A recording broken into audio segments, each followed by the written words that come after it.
Thank you very much, Edwin. I appreciate that. You've given us the rundown on the new National Firearm Act rules and also what we're hearing about the TSA and the FBI. So we're just going to have to wait until we get some more information about that. Yes, Mike, and believe me, as soon as we hear something from the FBI about this or we see any kind of inkling that this may actually be coming to Texas, you'll be one of our first calls to let people know. All right. Thank you very much, sir. And let me tell you, you definitely have a wonderful rest of your weekend. Well, thank you, Mike. I certainly appreciate you too, and hope all your listeners have a wonderful weekend as well. All right, sir. All right, coming up next, we're going to discuss Lieutenant General Jerry Boykin, a former Delta Force commander, says President Obama is letting terrorists flow across the U.S. and Mexico border, and that Republicans are too paranoid to stop him. Also, Lord Christopher Monckton, the third Viscount of Brenchley, thinks Texas should secede from the United States.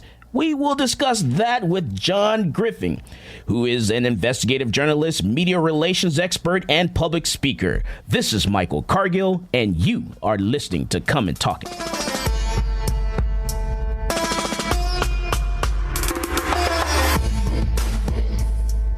Hello, this is Gerald Daugherty, and I'm the Precinct 3 County Commissioner here in Travis County, and you're listening to Come and Talk It.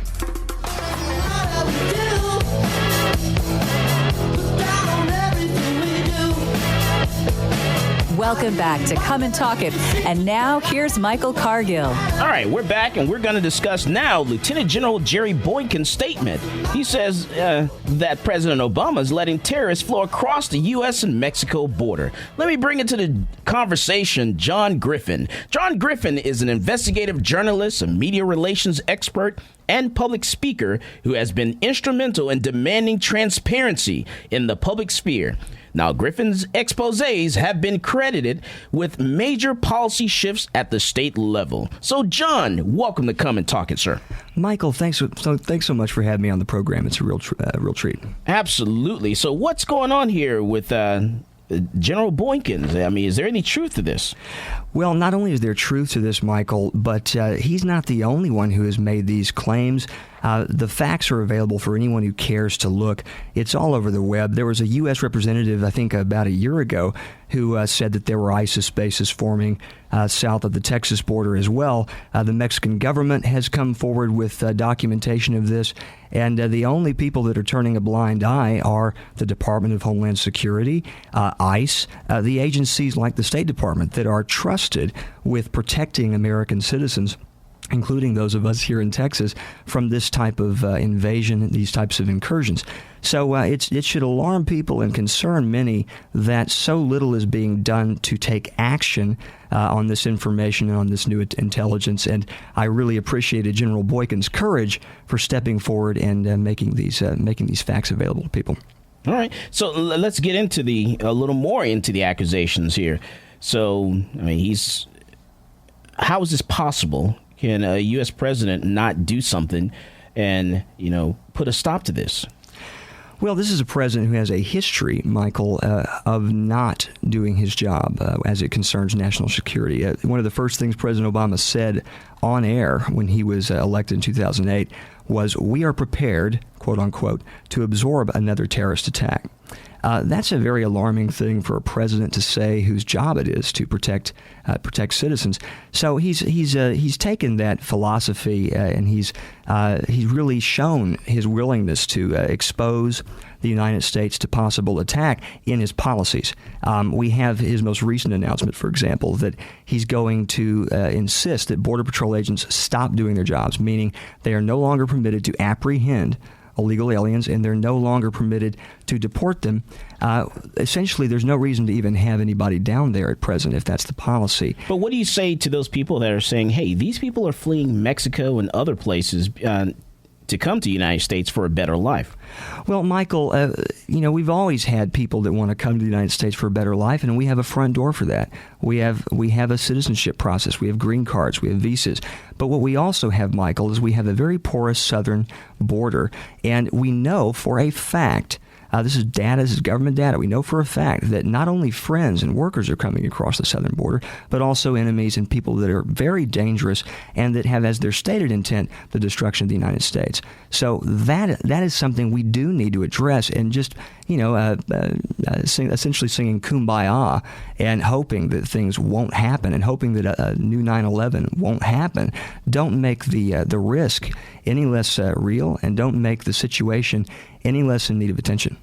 Well, when someone gets detained by the Border Patrol, they're supposed to get issued a notice to appear once they get released. So isn't this being done?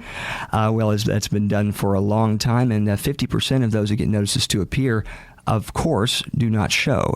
If you were here illegally and you had malicious intent, let's say, towards the United States, and you got mailed a letter that said, "Hey, come to court and let us deport you," what would your response be? I frankly find it insulting to average American citizens that this is all that stands between them, their property, their security, and a possible 9/11.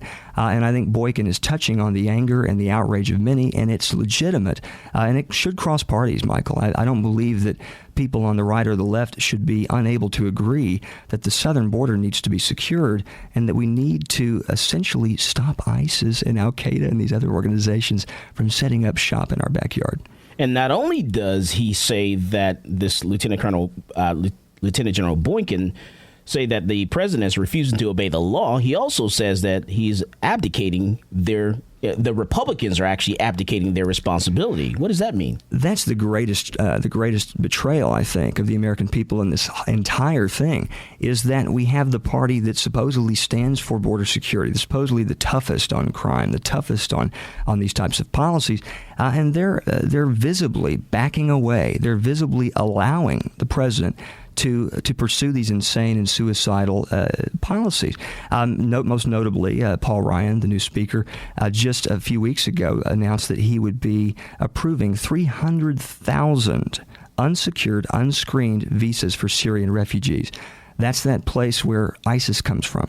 So we're essentially going to be looking the other way while people that have not been vetted, have not been screened, get full access to American towns and public infrastructure, malls, schools, places where our families believe currently that they can go safely. Will no longer be able to assume that anymore, and that's thanks to the Republicans. All right. So now, wasn't this brought up with the Texas Republican Party doing the convention, Justin? No? I didn't attend this year. So. Oh, okay. All right. For some reason, I thought this was like one of the topics that actually was brought up during that convention. All right. So let me jump over to this then. Let's talk about the other topic that we're looking into.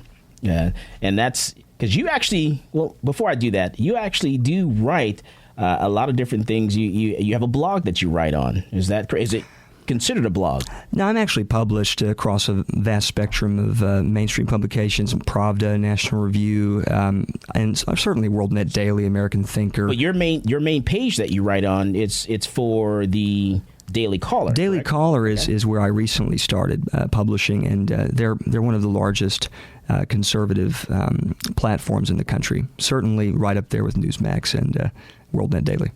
All right. And so where are you getting your information from when you're doing your investigating? Well, for example, on the issue of ISIS bases, I try to use primary sources most of the time. And then, of course, if we need an expert opinion, I go to people like General Boykin who have served in these areas, who've served in this capacity and are qualified to make these types of determinations. But Judicial Watch released a bunch of declassified documents from the Mexican government only weeks before I approached General Boykin, stating that there were plans found to essentially attack Fort Bliss at a number of these installations in Mexico. They found evidence that they were planning to essentially attack power plants all over the state of Texas.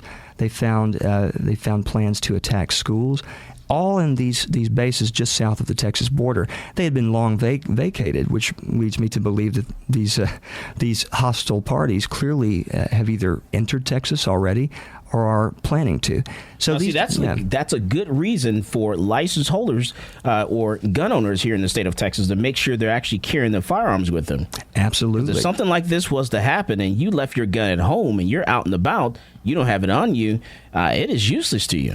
And look, and we all hope that law enforcement are given a mandate. I've been saying recently that Lieutenant Governor Patrick, Governor Abbott, I have great respect for these men, but we're focused on some issues that are probably less important than this issue right here, and in equipping and educating gun owners here in the state for what security risks they might be facing very soon. Instead, we're focused on things like the bathroom issue.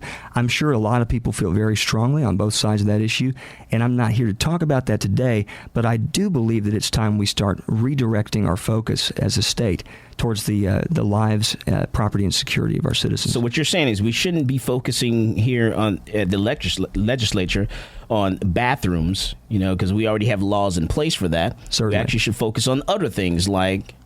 like maybe ISIS and the fact that we should give DPS and our state guard a mandate to actually apprehend and, if necessary, neutralize these threats. These are not immigrants who are coming here for work. These are invaders that intend to kill and destroy American and Texas citizens. And because of that, we as a state have joint jurisdiction with the federal government. The Supreme Court just decided that recently, to enforce immigration laws. We can be doing so much more, Michael. And if we fail, then it's going to be up to citizens like your listeners to be the first line of defense there. But here in Austin, Texas, which is the liberal mecca of the state of Texas, we are, we're in that little blue dot in the sea of red. And in here, in Austin, this is a safe zone. This is a little safe area for people that are here in the country illegally. So what do we say about that? Well, and that gets into sanctuary cities, which I think really underscores one of the best ways to get rid of undesirable persons who are trying to hurt or harm Texas citizens, and that's to remove the magnets that bring them here, in addition to their objectives, perhaps. I mean, the magnets that allow people to settle here, use our system, use our welfare system, use our income, our resources to essentially attack us. We can take those things away. We can end welfare payments to illegal aliens. We can end any kind of transfer payments to those who are here legally. And by doing that, we'll also end transfer payments to potential ISIS operatives and people who want to use our resources against us, Michael. So it's hard when we have folks and friends who might be in transition from a certain status in the immigration system. It's hard when we see families struggling to come here to build a better lives for their families and their kids. But it's also true that they're not going to benefit either if we're all dead. So we want to take steps to address these serious threats posed by ISIS. All right, we're talking with John Griffing, who is an investigative journalist and media relations expert and public speaker. John is talking to us about several issues, so stay tuned. We'll be right back after this hard break. This is Michael Cargill, and you are listening to Come and Talk It.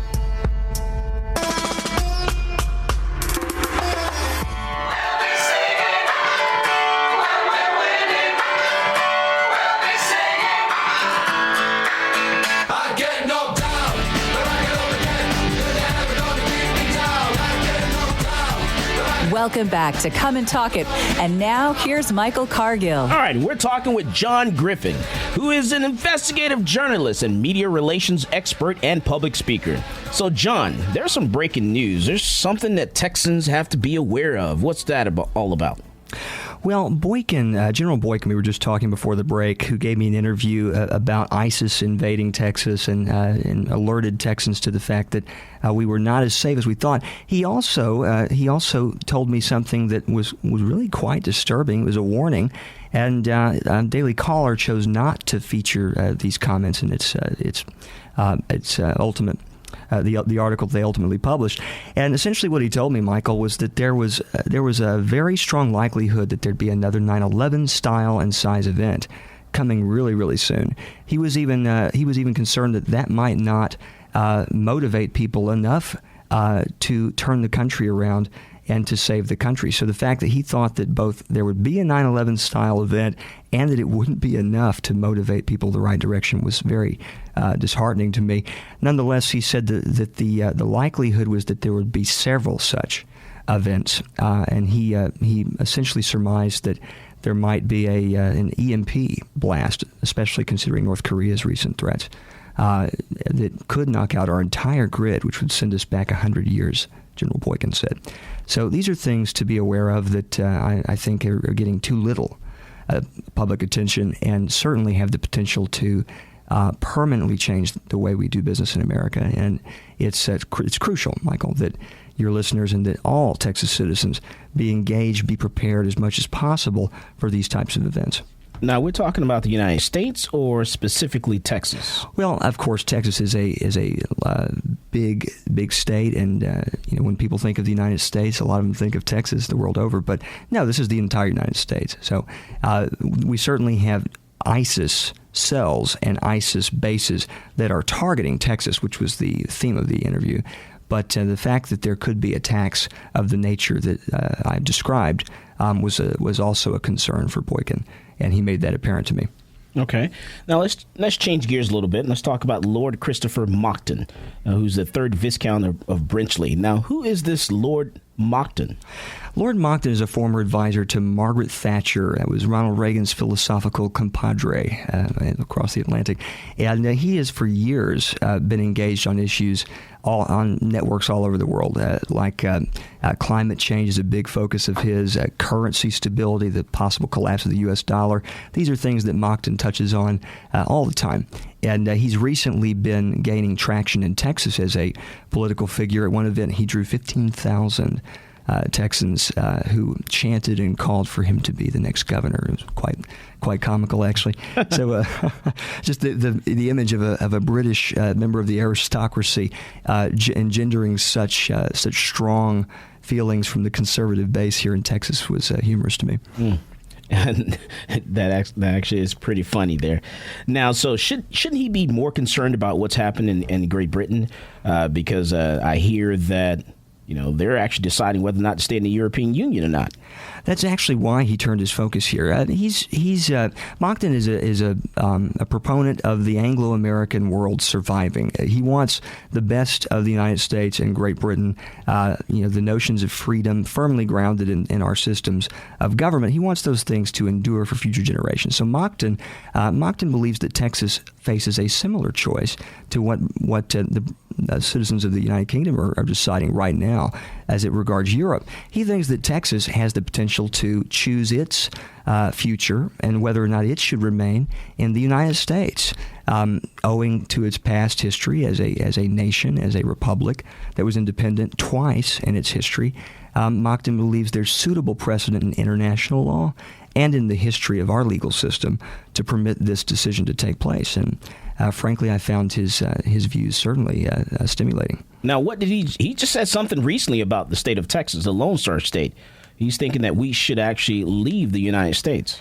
He does believe that should be done, and he's openly advocated that in an interview with me. And what Monckton sees as the possibility here is certainly just the people being able to have a vote, have a say, as it were. If we can essentially embrace the democratic tradition here in Texas in a way that we did not at the last Republican convention, where this issue was essentially silenced, then I think that's more healthy and certainly better for our state and for those who want to remain in the union, to see how strong the ties are there and the commitment is there. It could do nothing but help us in terms of allowing citizens to express themselves. Yeah, because this actually came up at the Texas Republican Convention, and it was actually struck down and removed from the party's platform. Yes, there are on-the-ground accounts of what occurred. From the perspective of some, there was a 2/3 standing majority in support of including this in the party's platform, but the chairman allegedly called the vote as a no. So this resolution attempting to incorporate secession into the Republican Party of Texas platform was struck down, albeit under some nefarious means. It was almost like watching John Boehner in 2012, where we had the Ron Paul voice vote. There are a lot of folks who felt that was rigged. So I'm not going to say either way, but I do feel like we need to have a an open discussion, an open debate on this issue. Do you think that if Texas was to succeed from the U.S., how could we actually become self-sufficient? Well, there are a lot of folks who've written about that. I personally, just from a cursory standpoint, would point to things like we refine 30% of all of the oil that the United States consumes.